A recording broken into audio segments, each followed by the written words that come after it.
मैं भारत को भारतीयता की मान्यता के आधार पर फिर से खड़ा करना चाहता हूं, उस काम में लगा हूं। इसलिए आप किसानों को समझाओ, गोबर की खाद डालो। फिर कुछ किसान कहेंगे जी उत्पादन होगा क्या? उनसे कहना गारंटी मेरी, गारंटी भारत स्वाभिमान ट्रस्ट की।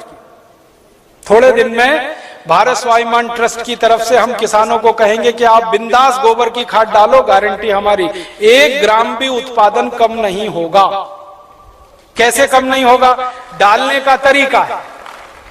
डालने का तरीका क्या है? अभी किसान गोबर कैसे डालते हैं? गोबर डालते हैं, वो घूरा है, घूरा गांव में कचरा डालने का, वहां गोबर इकट्ठा करते हैं। 6 महीने 8 महीने साल भर वो सूखता रहता है और सूख सूख के उसकी सारी ताकत निकल जाती है। फिर वो सूखा हुआ गोबर हम डालते हैं, इससे उत्पादन ज्यादा नहीं आता। गोबर को हमेशा गीला डालना चाहिए, ताजा डालना चाहिए। गोबर को अगर पानी में घोल के डालो ना तो वही 3 गुना ज्यादा फायदा करता है। तो किसानों को यह समझाओ कि गोबर को सुखा के खेत में ना डालें, उसको पानी में घोल के डालें। तो कैसे घोलेंगे पानी में? उसका फॉर्मूला लिख लो आप। और जो जो गांव में जाने वाले कार्यकर्ता है, ये सब किसानों को आप बोलो कितना गोबर डालना है, कितना पानी उसमें मिलाना है, कितने बीघे के लिए काम में लाना है उसको। अब आपको मैं एक मोटी सी बात बता देता हूं। 1 एकड़ माने 2.5 बीघा, 5 बीघा नहीं, 2.5 बीघा। तो एकड़ 2.5 बीघे का हिसाब जोड़कर बताता था। एक किसान को एक बार में 1 एकड़ फसल के लिए कितना गोबर डालना पड़ेगा? गीला करके डालेंगे तो 10 किलो गोबर, बस 10 किलो गोबर, 10 किलो गोबर। फिर से सुन लो, 10 किलो, ज्यादा नहीं बोल रहा हूं, 100 किलो नहीं, 10 किलो गोबर 1 एकड़ के लिए डालना। कैसे? लिख लो 10 किलो गोबर। फिर इसमें चाहिए 10 लीटर मूत्र। जिस जानवर का गोबर उसी का मूत्र। गाय का गोबर तो गाय का मूत्र, भैंस का गोबर तो भैंस का मूत्र, बैल का गोबर तो बैल का मूत्र। अब आप बोलोगे गोबर तो इकट्ठा कर लेंगे, मूत्र कैसे इकट्ठा करें? जानवर जो मूत्र देते हैं ना, जहां पे आप जानवरों को रखते हो वहां पे पत्थर वत्थर लगा के एक छोटी सी नाली बना लो और उसमें ढाल लगा दो। जितना भी वो पेशाब करेंगे वो नाली में आ जाएगा। नाली के आगे एक खड्डा खोद दो, वो सारा उसमें जमा हो जाएगा, फिर वो ले लो। और मैं आपको एक अच्छी बात बताता हूं, जानवरों के मूत्र की कोई एक्सपायरी डेट नहीं है।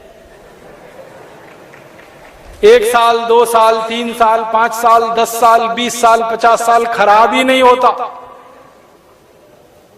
तो चिंता करने की बात ही नहीं है। तो इकट्ठा होता रहेगा, खड्डे में डालते रहो। तो 10 किलो गोबर, 10 लीटर मूत्र, ठीक है। फिर इसमें मिलाना है लगभग 1 किलो गुड़, आधे से 1 किलो गुड़। गुड़ तो आप सब जानते हो। एक तो गुड़ होता है जिसको आप खा लेते हो, एक तो गुड़ ऐसा होता है जिसको जानवर खा लेते हैं, और एक गुड़ ऐसा होता है जिसको कोई नहीं खा सकता, गीला गीला, पुराना पुराना, काला काला। वो गुड़ खेत के बहुत काम का है। जो सबसे घटिया गुड़ है, जिसको ना जानवर खा सकते हैं ना आपका, वो खेत के लिए बहुत काम का है। तो वो गुड़ ले लो, आधे से 1 किलो। गोबर हो गया, मूत्र हो गया, गुड़ हो गया। अब इसमें लगभग 1 किलो डालना है दाल का आटा। दाल है ना, दाल, अरहर की दाल, मूंग की दाल, उड़द की दाल, चने की दाल, सोयाबीन की दाल, खेसारी की दाल, कोई भी दाल, 1 किलो उसका आटा। 4 चीजें हो गई, गोबर, गोमूत्र, गुड़, दाल का आटा। और इसमें डालनी है 1 मुट्ठी मिट्टी। 1 मुट्ठी में आधा किलो या 1.25 किलो तक मिट्टी आती है।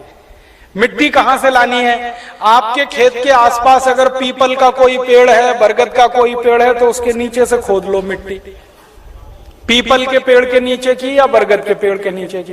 पीपल और बरगद के पेड़ के नीचे की ही मिट्टी क्यों खोदना? आपको मालूम है, पीपल और बरगद के पेड़ हर समय ऑक्सीजन देने वाले पेड़ हैं, और ज्यादा ऑक्सीजन देने वाले पेड़ के नीचे जीवाणुओं की संख्या बहुत होती है। तो पीपल और बरगद के पेड़ के मिट्टी में जीवाणु सबसे ज्यादा होते हैं। यही जीवाणु खेत को चाहिए। तो मिट्टी ले ली, 5 चीजें हो गई, गोबर 10 किलो, मूत्र 10 लीटर, गुड़ लगभग 1 किलो, दाल का आटा 1 किलो और मिट्टी लगभग 1 किलो। ये पांचों चीजों मिला दो, घोल दो। हाथ से घोल लेना, खराब नहीं होंगे हाथ, नहीं तो डंडे से घोल देना। एक ड्रम में घोल लेना, प्लास्टिक के ड्रम में घोल लेना, नहीं तो लोहे के ड्रम में घोल लेना। प्लास्टिक का होगा तो अच्छा, लोहे वाला क्षरण ज्यादा होता है। अब इसको घोल के 15 दिन रख देना, 15 दिन रख देना। घोलने में तकलीफ आए तो थोड़ा पानी मिला देना, ज्यादा मत मिलाना, थोड़ा ही मिलाना। घोल के 15 दिन रख देना। 15 दिन के बाद ये खाद तैयार हो जाएगा। इस खाद में क्या होगा, करोड़ों करोड़ों सूक्ष्म जीवाणु पैदा हो जाएंगे। वो जो मिट्टी डाली ना, मिट्टी के जीवाणु अगर 1 लाख हैं तो 15 दिन में वो 100 करोड़ से ज्यादा हो जाएंगे। ढक के रख लो तो अच्छा है, छांव में रखना सबसे अच्छा, धूप में बिल्कुल मत रखना, पेड़ के नीचे की छांव में रखना, नहीं तो कोई ऐसी जगह रखना जहां सूर्य का प्रकाश ना आता हो, और इस पे कपड़ा बांध दो, ढक्कन लगा दो, जैसे है ढक लो। अब ये 15 दिन में तैयार हो गया, इसमें करोड़ों जीवाणु तैयार हो गए। अब ये जीवाणु घोल, इसको जीवाणु घोल कहते हैं, इसको खेत में डालना है। डालने से पहले इसमें पानी मिलाना है, और पानी कितना मिलाना है, जितना गोबर था उसका 10 गुना पानी, 10 गुना कम से कम। 100 लीटर पानी, 10 किलो गोबर तो 100 लीटर पानी, और ज्यादा से ज्यादा पानी मिला सकते हैं तो 200 लीटर। तो 100 से 200 लीटर पानी मिला लिया। अब ये पूरा परफेक्ट घोल हो गया। इसको 1 एकड़ के खेत में छिड़कना है, जैसे पानी छिड़कते हैं ना मिट्टी दबाने के लिए, ऐसे ही छिड़कना है बस। आप इसको छिड़क देंगे तो ये करोड़ों जीवाणु मिट्टी में पहुंच जाएंगे। तो मिट्टी में जीवाणुओं की संख्या बढ़ती जाएगी, और मिट्टी में सारा खेल खेलने का काम जीवाणु करते हैं। आपको मालूम है जीवाणु क्या करते हैं?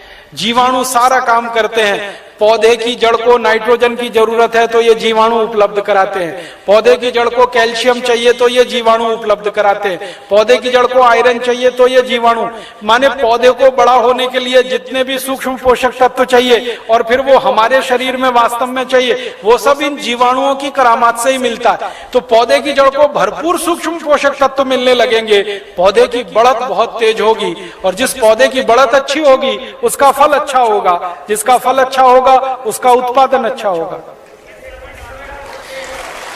अब इसमें समय लिख लो, कितनी बार डालना, कब डालना।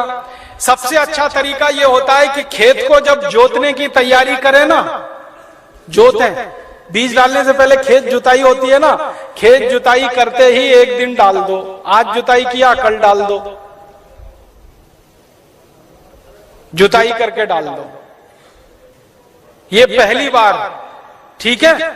फिर इसके डालने के 2-3 दिन बाद या 4 दिन बाद या 5 दिन बाद बुआई कर दो। है कितना डाल सकते हैं बताया ना, 1 एकड़ में जितना तैयार हुआ 200 लीटर वो। तो आपने इसको जोत के 1-2 दिन में डाल दिया, फिर बीज बो दो। बीज बोने के 21वें दिन में फिर डाल देना। आज बीज बोया तो ठीक 21 दिन बाद एक बार फिर डाल देना। क्या होता है ना, बीज में से अंकुरण होता है, और अंकुरण होने के 21वें दिन तक वो मिट्टी की ताकत से बढ़ता है। फिर 21 दिन के बाद वो सूर्य की ताकत से बढ़ना शुरू हो जाता है, फोटोसिंथेसिस जिसको कहते हैं, प्रकाश संश्लेषण की क्रिया। सूर्य ताप से खाना बनाना शुरू कर देता तो बढ़त तेज हो जाती है। तो और आप मोटी सी एक बात याद रखो कि हर 21वें दिन पर डाल देना। आज डाला, 21 दिन बाद डाला, फिर 21 दिन बाद डाला, फिर 21 दिन बाद डाला। तो एक फसल अगर आप समझ लो 4 महीने की है तो लगभग 5 बार डालना पड़ेगा। कोई फसल 6 महीने की है तो 7-8 बार डालना पड़ेगा। 8 महीने की है तो 10-1 बार डालना पड़ेगा। अब इसमें खर्चा क्या है? जानवर अगर घर के हैं तो गोबर फोकट का, मूत्र फोकट का, गुड़ मैं कह रहा हूं सबसे सड़ा हुआ जिसको फेंक देते हैं वो भी फोकट में मिल जाएगा। पानी तो फोकट का है ही, थोड़ा दाल वाल लेना पड़ेगा तो उसका खर्चा आएगा, लेकिन किसान अगर दाल पैदा करता है तो वो भी घर की हो जाएगी। माने खाद बनाने का खर्चा लगभग 0 आएगा। मेहनत लगेगी, पूंजी में पैसा कम से कम खर्च होगा। और ये खाद जो तैयार होगी इसमें जबरदस्त क्वालिटी है, क्योंकि इसमें कैल्शियम भरपूर, आयरन भरपूर, फास्फोरस भरपूर। क्या क्या इसमें है? गोबर है, गोबर में कैल्शियम है, आयरन है, सल्फर है, सिलिकॉन है, कोबाल्ट है, मैग्नीशियम है, मैग्नीज है, 18 सूक्ष्म पोषक तत्व हैं जो चाहिए मिट्टी को। फिर गुड़ है, गुड़ में जबरदस्त फास्फोरस है, गुड़ में जबरदस्त कैल्शियम है, फिर मूत्र में ये सब है। तो जो सूक्ष्म पोषक तत्व हमें चाहिए वही मिट्टी को चाहिए, वो सब इस खाद में भरपूर है। यूरिया में नहीं है, डीएपी में नहीं है, यूरिया में कैल्शियम नहीं है, डीएपी में कैल्शियम नहीं है। और कैल्शियम सबसे प्रमुख आधार है मिट्टी के लिए, क्योंकि खेत में कैल्शियम होगा तो पौधे में होगा, पौधे में होगा तो फल में होगा, फल में होगा तो भोजन में होगा, भोजन में होगा तो शरीर में होगा, शरीर में होगा तो हड्डियां मजबूत, हड्डियां मजबूत तो शरीर मजबूत। ये सारा साइकिल इसी कैल्शियम के उस पे। तो ये तो गोबर की खाद से ही मिलेगा, यूरिया डीएपी से मिलने ही वाला नहीं है। तो किसान को ये समझाइए आप। अब आपको समझ में आ गया, हर 21 दिन में डालना है, जबरदस्त फसल आएगी। पहली बार जब आप डालोगे ना तो किसान थोड़ा झिझक करेगा, उसको भरोसा नहीं है, विश्वास नहीं है, तो उसको कहना कि भाई तुम डालो, नुकसान तुम्हारा नहीं होगा। मैंने बहुत किसानों का हिसाब निकाला है, खराब से खराब खेत में जब गोबर का खाद डालते हैं ना तो गेहूं का उत्पादन पहले साल की तुलना में थोड़ा ही कम आता है, लेकिन उत्पादन जितना कम आता है उससे ज्यादा खर्चा बच जाता है, तो वो बराबर मामला बैठता है। हम यूरिया डीएपी में खर्चा करते हैं हजारों रुपए का, तब उत्पादन लेते हैं। यहां खर्चा ही नहीं है, थोड़ा उत्पादन कम भी हुआ तो फायदा ही है, नुकसान कुछ नहीं, इसलिए किसी किसान का नुकसान नहीं। और 2-3 साल लगातार आपने डाल दिया तो उत्पादन बढ़ना शुरू हो जाता है, लगातार बढ़ता है। और 10-12 साल में तो कई खेत ऐसे हैं जहां उत्पादन सीधे डबल हो जाता है, 100% की बढ़ोतरी हो जाती है। नहीं, छानने की जरूरत नहीं है, ऐसे ही डालो। उसमें जितना कचरा है सब खेत में जाने दो, क्योंकि कचरे में जीवाणुओं की संख्या और तेजी से बढ़ेगी, छानने की जरूरत नहीं है।